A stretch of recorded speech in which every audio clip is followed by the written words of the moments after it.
ഒരു വിശ്വാസിയുടെ പരമമായ ലക്ഷ്യം എന്താണ്? സ്വർഗപ്രവേശം നേടണം, നരകത്തിൽ നിന്ന് ദൂരെയാവണം. അതിനാണ് അവൻ്റെ അധ്വാനം. ആ ഒരു പ്രതീക്ഷയാണ് വിശ്വാസിയെ മുന്നോട്ട് നയിക്കുന്നത്. നമ്മുടെ മലപ്പുറത്ത് യുക്തിരഹിതരുടെ സമ്മേളനം വരുന്നുണ്ട്. അവരുടെ പ്രമേയം കോപ്പയാണ്. യുക്തിരഹിതരുടെ സമ്മേളനം കോപ്പയാണ് അവരുടെ സമ്മേളനത്തിന്റെ പ്രമേയം. എന്താ കോപ്പ? കൊതിപ്പിക്കലും പേടിപ്പിക്കലും. ഇസ്ലാമിനെ വിമർശിക്കാൻ വേണ്ടി പലപ്പോഴും രവിചന്ദ്രൻ സിയെ പോലെയുള്ള തീരെ തലക്കകത്ത് ആൾപ്പാർപ്പില്ലാത്തവരൊക്കെ ഉപയോഗിക്കുന്ന ഒരു പ്രയോഗമാണിത്. ഇസ്ലാം കൊതിപ്പിക്കലും പേടിപ്പിക്കലുമാണ്. തീർച്ചയായിട്ടും അങ്ങനെ തന്നെയാണ്. ഇസ്ലാം കൊതിപ്പിക്കലും പേടിപ്പിക്കലും തന്നെയാണ്. ആർക്കത് അരോചകമായി തോന്നിയാലും വസ്തുത അതാണ്.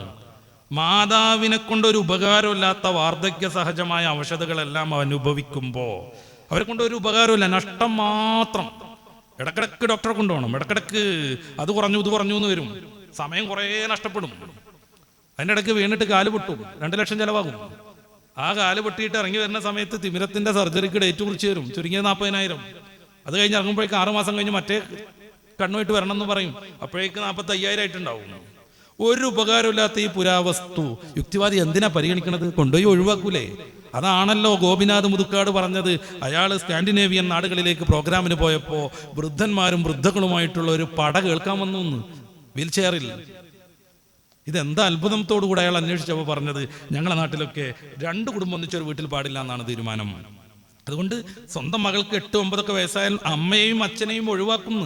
അങ്ങനെ ഒഴിവാക്കുന്ന ആളുകൾ താമസിക്കുന്ന ഷെൽട്ടറിൽ നിന്ന് ഇങ്ങനത്തെ പ്രോഗ്രാമൊക്കെ ഉണ്ടാകുമ്പോൾ അവർക്ക് എന്തെങ്കിലും ഒരു ആനന്ദം ഉണ്ടാവട്ടെ എന്ന് കരുതിയിട്ട് അവർ കൊണ്ടുവരുന്നതാണ് ഇത്തരം ആളുകളെ.